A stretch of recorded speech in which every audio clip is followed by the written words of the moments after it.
तुम जानते हो, देवी संज्ञा मेरा ताप सहन ना कर पाने के कारण मुझसे रूठकर मुझसे दूर चली गई थी। उन्हें प्रसन्न करने के लिए ही तो मैंने सूर्य लोक में विशेष फूलों की उत्पत्ति की थी। अब हर दिन मेरे प्रेम के प्रतीक के रूप में देवी संज्ञा के लिए एक पुष्प खिलता है, इसलिए उस पर उन्हीं का अधिकार है। तुम सूर्य पुष्प को पृथ्वी पर ले जा सकते हो, पर केवल तभी जब देवी संज्ञा तुम्हें स्वयं वो पुष्प दे। उनसे वो पुष्प लेना तुम्हारे लिए आसान नहीं होगा गुरु, पर यदि तुम अपनी बुद्धि का उचित प्रयोग करोगे तो उपाय अवश्य मिलेगा। परंतु और हां, एक उपहार मैं भी तुम्हें दूंगा। अपना दाहिना हाथ आगे करो गरुड़।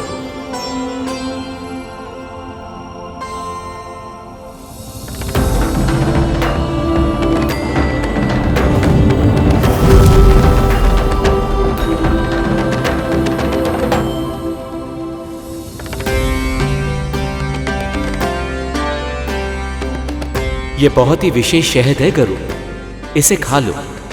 भूख तो मिटेगी ही, बुद्धि भी चलेगी। और हां, इस पात्र को सदैव अपने साथ रखना।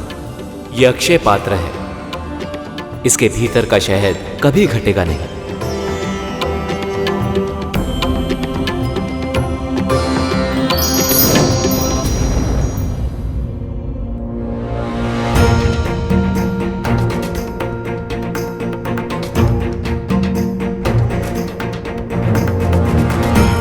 सूर्यदेव तो शहद की तरह मीठी मीठी बातें करके चले गए, परंतु मेरी समस्या तो वैसी की वैसी ही है, क्योंकि जब तक मैं देवी संज्ञा को मना नहीं लेता मुझे सूर्य पुष्प नहीं मिलेगा, और जब तक सूर्य पुष्प नहीं मिलता मैं अपनी मां के पास लौट नहीं पाऊंगा।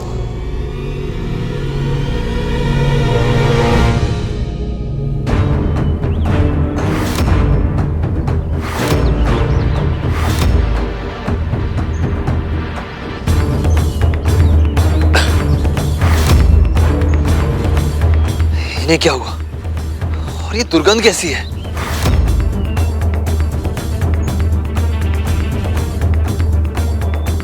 त्वचा के जलने की दुर्गंध है कालिया।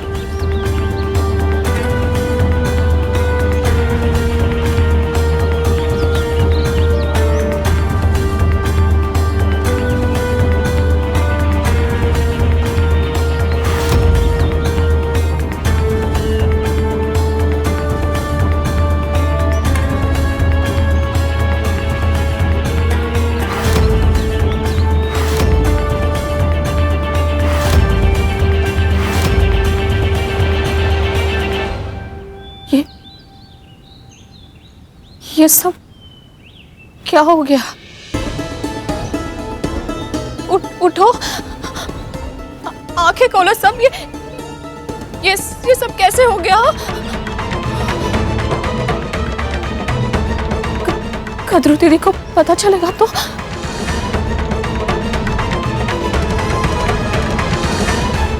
कितने दिन बीत गए इसे बचाए हुए। जब मेरे पुत्र वापस आ जाएंगे मेरे पास, तब जी भर के बचाऊंगी इसे। कितनी धूल मिट्टी जमा हो गई है इस पे।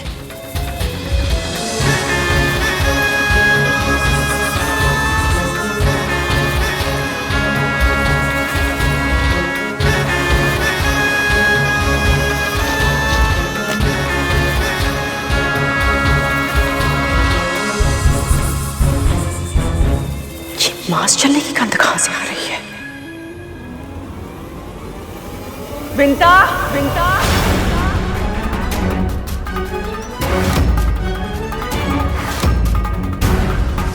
विंता, विंता,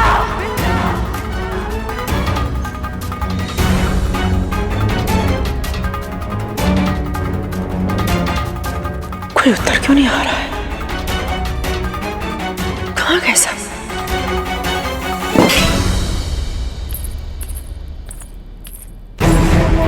कहाँ गए साहब? कहाँ गए साहब?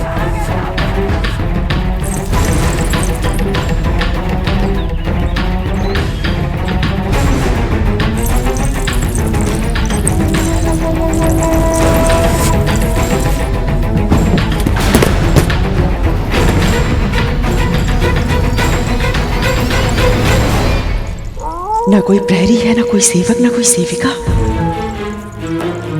और तो और मेरे पुत्र भी नहीं दिखाई दे रहे हैं। कहाँ है ये सब? ये वायु, सियारों का स्वर, वो रो क्यों रहे हैं?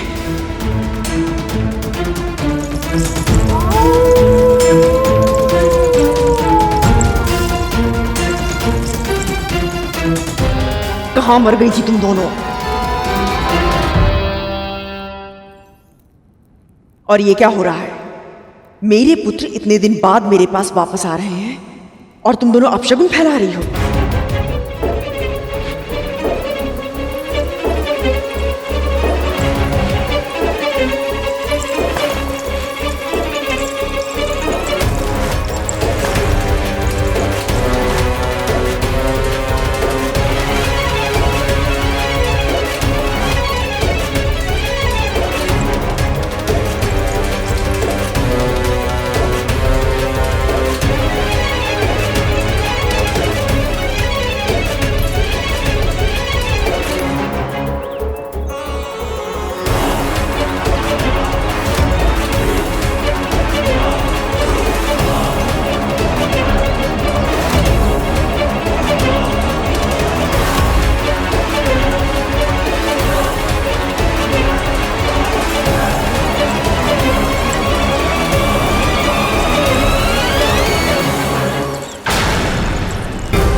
दीदी, माँ, क्या हुआ आपको? माँ, माँ, माँ, उठिए। माँ, क्या हुआ आपको? माँ,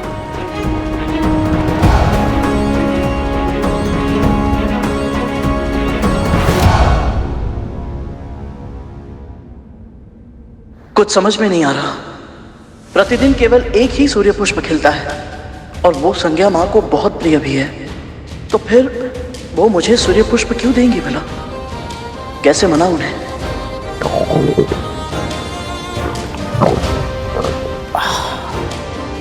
ये भूख इतनी तीव्र लग रही है कि बिना कुछ खाए मस्तिष्क कार्य ही नहीं करेगा। पर खाऊं किसे? नहीं, सूर्यलोक में मांसाहार उचित नहीं होगा। और खाऊं तो क्या खाऊं? ये बहुत ही विशेष शहद है गरुड़, इसे खा लो। भूख तो मिटेगी ही, बुद्धि भी चलेगी।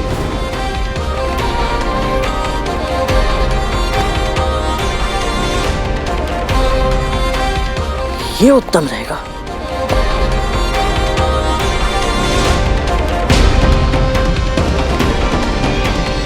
कितना अद्भुत है ये सूर्यदेव का उपहार। नन्हे खरगोश, ये लो गाजर खा लो। लो ना, खा लो।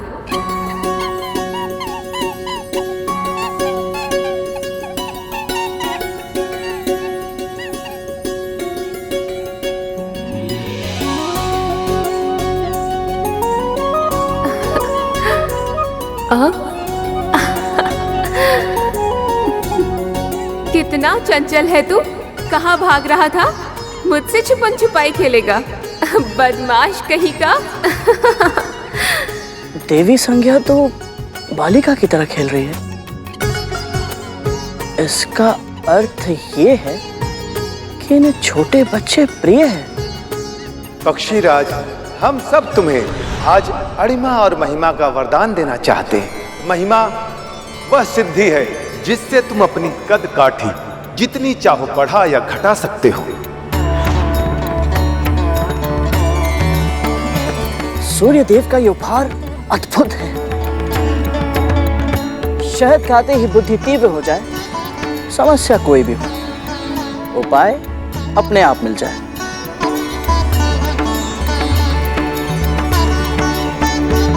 माता संज्ञा से सूर्य पुष्प लेने के लिए मुझे उनके समक्ष बाल रूप में जाना चाहिए।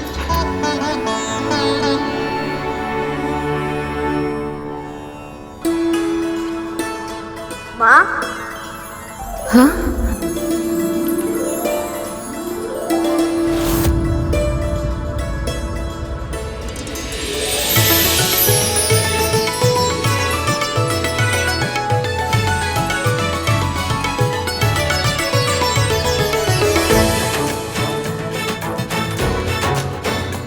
किसने पुकारा मुझे?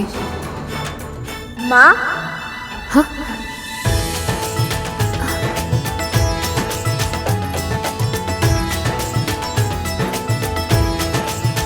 कौन है यहाँ पर?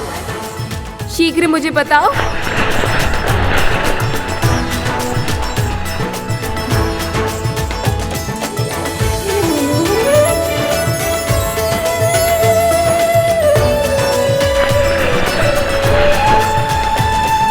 ये तो कोई छोटा पक्षी है।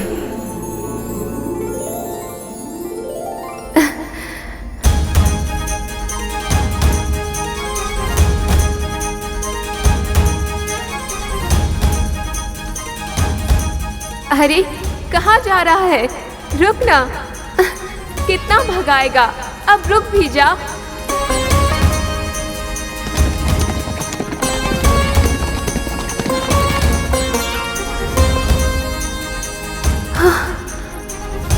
कहाँ लुप्त हो गया? अभी तो यही था। हाँ।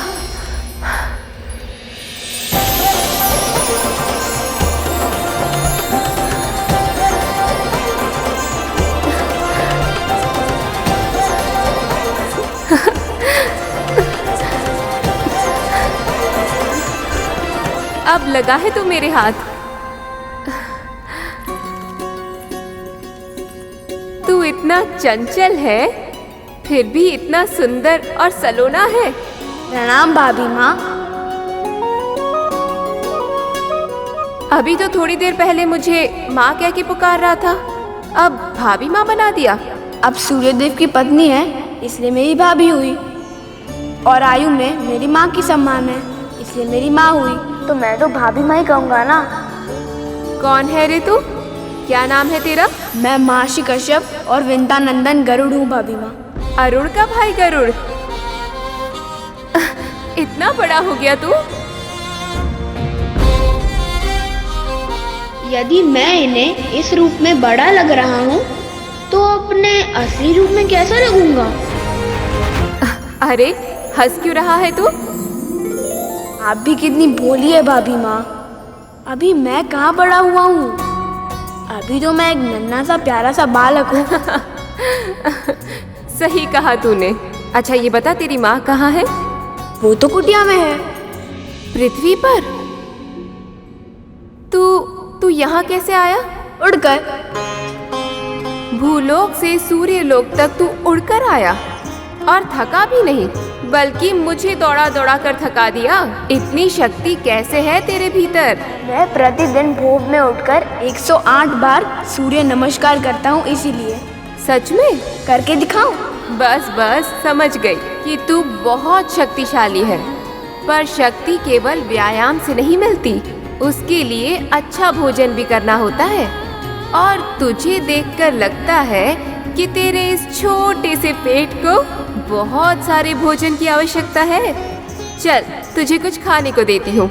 नहीं भाभी माँ, आपको कष्ट करने की कोई आवश्यकता नहीं है। भाभी माँ कहा है ना तूने, तो चुपचाप भाभी माँ के आदेश का तो पालन करना होगा, और अच्छे बच्चे हट नहीं किया करते, समझा?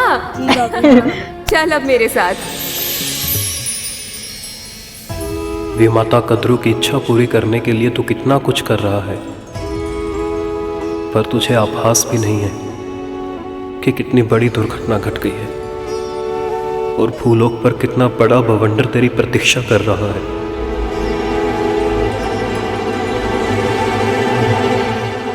माँ, दीदी, माँ, माँ आंखें खोलिए। माँ, माँ, माँ आंखें खोलिए। माँ, माँ आंखें खोलिए। क्या हुआ माँ आपको? पुत्र,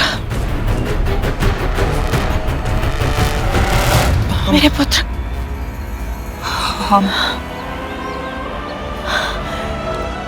तक्षक कालिया, तुम्हें पता है मैंने बहुत भयानक स्वप्न देखा।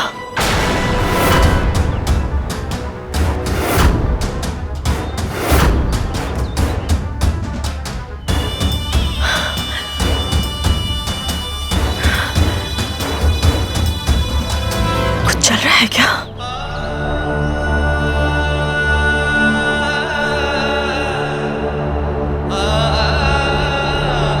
गंध कहां से आ रही है?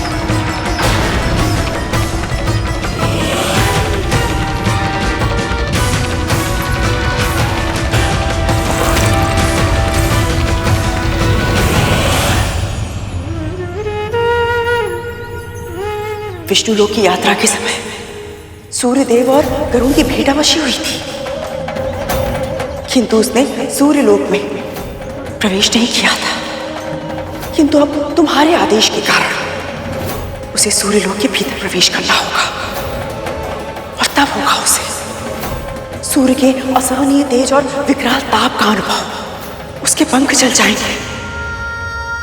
मृत्यु नहीं भी हुई तो भी तड़प तड़प कर वो पृथ्वी पर गिर जाएगा।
मत हंस।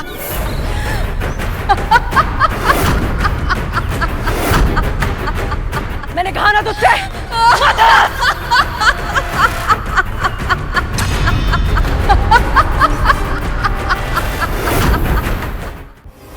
मैंने कहा ना मत हंस। चुप हो जा, मैं तुझे चेतावनी देती हूँ, मत हंस।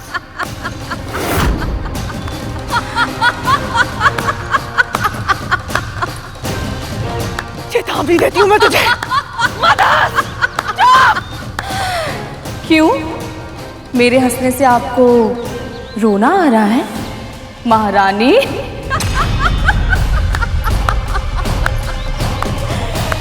हर कथा के 2 अंक होते हैं, हमारी कहानी के भी हैं। पहले अंक में मेरी आंखों से आंसुओं की बाढ़ आई थी, मेरे पुत्रों के तन पर घाव हुए थे। अब दूसरे अंक में वही कथा फिर से दोहराई जाएगी, केवल पात्र बदल गए हैं। इस बार आंसू आपकी आंखों से बह रहे हैं, आपके पुत्र सह रहे हैं वही कष्ट, वो तड़प रहे हैं, तिलमिला रहे हैं, पर ना उन्हें इस असहनीय पीड़ा से मुक्ति मिलेगी, ना आपको इस दुख से। जिन कुटिल चालों का प्रयोग करके आपने मेरे पुत्रों को मृत्यु के मुख में डाला था, आज उन्हीं कुटिल चालों ने आपके पुत्रों को यमलोक के द्वार पर खड़ा कर दिया। मेरे पुत्र के पंख जलाना चाहती थी ना? देखिए, आपके पुत्र स्वयं जल गए हैं। समय बड़ा बलवान है दीदी। अब तक आपके पाले में था, पर अब मेरे पक्ष में है।